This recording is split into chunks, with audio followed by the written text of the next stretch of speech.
Hi hello welcome back to our channel Sai sisters world. మీరు కనుక మా ఛానల్ని ఫస్ట్ టైం చూస్తున్నట్టయితే సబ్స్క్రైబ్ చేసుకోవడం మర్చిపోకండి.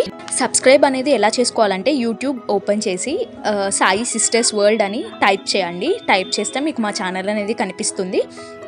అక్కడ మీకు రెడ్ కలర్ బటన్ అనేది కనిపిస్తుంది. అది ప్రెస్ చేస్తే మీకు ఛానల్ అనేది సబ్స్క్రైబ్ అయిపోతుంది. అండ్ బెల్ నోటిఫికేషన్ అనేది ఆల్ నొక్కితే మీకు మా వీడియోస్ అనేవి నోటిఫికేషన్ రూపంలో మీకు వచ్చేస్తాయి. ఫస్ట్లీ అందరికీ హ్యాపీ న్యూ ఇయర్. ఈ ఇయర్ అయితే ఫస్ట్ వ్లాగ్ వచ్చేసి నేను దేవుడిదే పోస్ట్ చేయాలని అనుకుంటున్నాను. సో రీసెంట్గా మేమైతే పుష్పాభిషేకం చేయించాము దేవుడికి. సో దానికి రిలేటెడ్ క్లిప్స్ అయితే మీ అందరితో షేర్ చేయాలనుకుంటున్నాను. ధనుర్మాసం అంటే మన అందరికీ తెలుసు కదా, గోదాదేవికి స్పెషల్గా పూజలు చేస్తారు అండ్ కృష్ణుడికి కూడా. రంగనాథుడికి పరమభక్తుడైన విష్ణుచిత్తుని కూతురే ఈ గోదాదేవి. అసలు ఈ విష్ణుచిత్తునికి గోదాదేవి ఎలా కూతురు అయింది అంటే, తను ఎప్పుడు రంగనాథుడికి తులసి మాలలు అర్పించేవాడు. అలా కొన్ని రోజులు కంటిన్యూస్గా అర్పిస్తూనే ఉన్నాడు. సడన్గా ఒకరోజు ఆ తులసి వనంకి వెళ్ళినప్పుడు ఆ తులసి చెట్టు దగ్గర గోదాదేవి తనకి దొరికింది. ఆ దంపతులు గోదాదేవిని చాలా అల్లారు ముద్దుగా పెంచారనమాట. తనకి చిన్నప్పటి నుంచే రంగనాథుడు స్వామి మీద చాలా భక్తి ఉండేది. యుక్త వయసుకు వచ్చాక ఆ భక్తి ప్రేమగా మారిందనమాట. తను రంగనాథున్నే పతిగా పొందాలని అనుకుంటూ ఉండేదనమాట. వాళ్ళ నాన్న రోజు తులసి మాలను దేవుడికి అర్పిస్తూ ఉంటాడు కదా, ఆ మాలని దేవుడికి సమర్పించే ముందు తన మెల్లో ధరించి ఆ తర్వాత దేవుడికి వేస్తుందనమాట. అది వాళ్ళ నాన్న చూసి చాలా బాధపడ్డాడు. గోదాదేవి ఇలా చేస్తుందని గ్రహించిన వాళ్ళ నాన్న ఇంకా దేవుడికి తులసిమాలలు అర్పించద్దని అనుకున్నాడు. తన కూతురు తప్పు వల్ల అతను చాలా దుఃఖిస్తూ ఉండేవాడు. ఒకరోజు విష్ణుచిత్తుడు కలలోకి స్వామివారు వచ్చి, నాకు ప్రతిరోజు గోదా ధరించిన మాలే కావాలి అని అతన్ని అడుగుతాడనమాట. అప్పుడు విష్ణుచిత్తుడు ఏం చేస్తాడు అంటే, సరే స్వామి అని చెప్పి అలాగే తను తులసిమాలని అర్పిస్తూ ఉండేవాడనమాట. తర్వాత గోదా అమ్మవారు తన తోటి వాళ్ళతో కలిసి తిరుపావాయి ప్రవచనాలు చెప్తూ ఉండేదన్నమాట.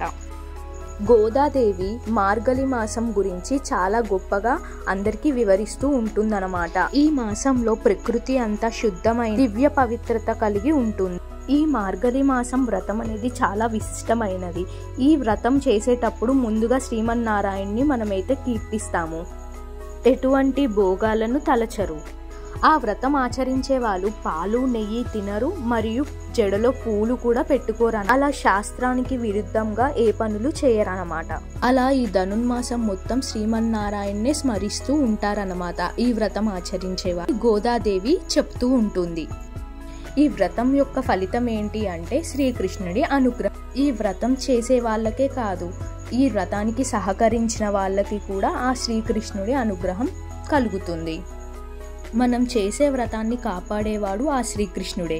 అతని నామాలు స్మరించడం వల్ల మన కర్మలు అగ్గిలో పడిన దూదిలాగా భస్మమవుతాయి. అందుకనే ఈ వ్రతం చేద్దామని గోదాదేవి సకులను పిలుస్తుంది.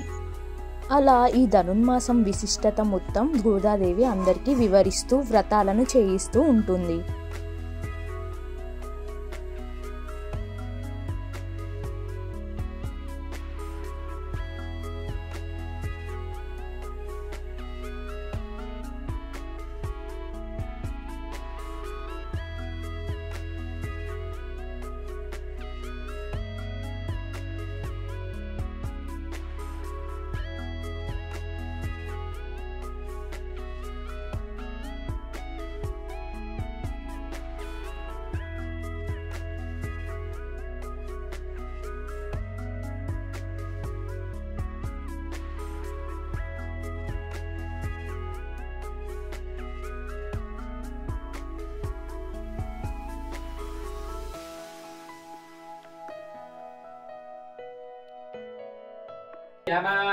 चन्न इंद्रो बृहस्पतिः चन्नो विष्णुरुक्रमः नमो ब्रह्मणे नमस्ते वायो त्वमेव प्रत्यक्षं ब्रह्मासि त्वमेव प्रत्यक्षं ब्रह्म वदिष्यामि कृतं वदिष्यामि तन्मा भवतु तद्भक्तारमवतु अवतु माम् अवतु भक्तारम्।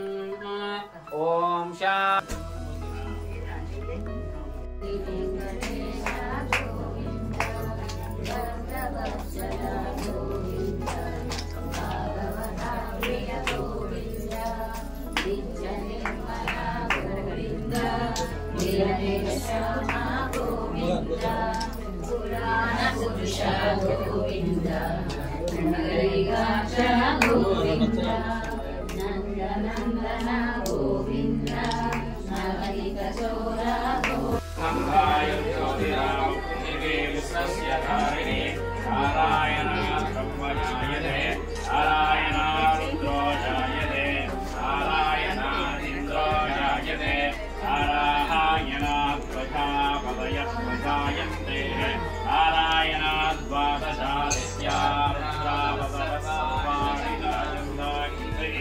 नारायणाये देवः समुत्पद्यन्ते नारायणे प्रवर्तन्ते नारायणे प्रलीयन्ते ॐ मदनित्यो नारायणः ब्रह्मनारायणः शिवश्च नारायणः शक्रश्च नारायणः गावा पृथिव्यौ च नारायणः कालश्च नारायणः दिशश्च नारायणः नारायणः अधश्च नारायणः अन्तर्बहिश्च नारायणः नारायणायेवेदं सर्वं यद्भोगं यश्च भोग्यं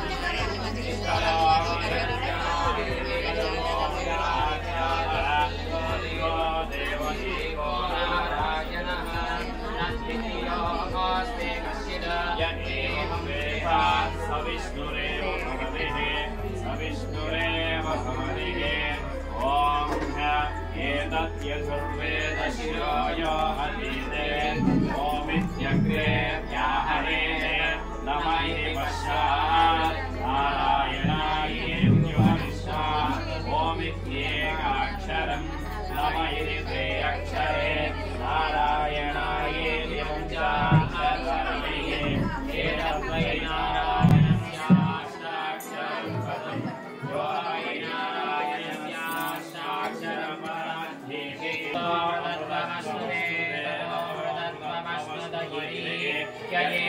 वेद ॐ एतत्सामवेदस्याय अधीते प्रत्यगानं तं ब्रह्मपुरुषं प्रणवस्वरोऽहं अकारौकारमकारिः दाने कदा समभरन्तदे तदोमितिः यमुक्त्वा मुच्यते विष्णोः परमं पदकं तदा पश्यन्त सूरयं देव దేవుడు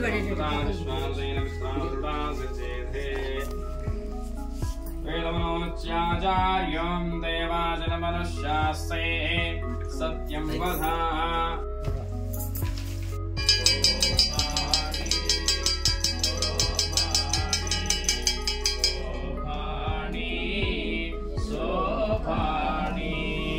శ్రీ మహాలక్ష్మి అట సింగారాలకి మరుదు కాముని తల్లి అట జగదనాలకి మరుదు శ్రీ మహాలక్ష్మి అట సింగారాలకి మరుదు కాముని తల్లి అట జగదనాలకి Marudu సోమునితో బొట్టువట సొంపు కలలకి Marudu For more updates, like, share and subscribe to our channel Sai Sisters World. Bye.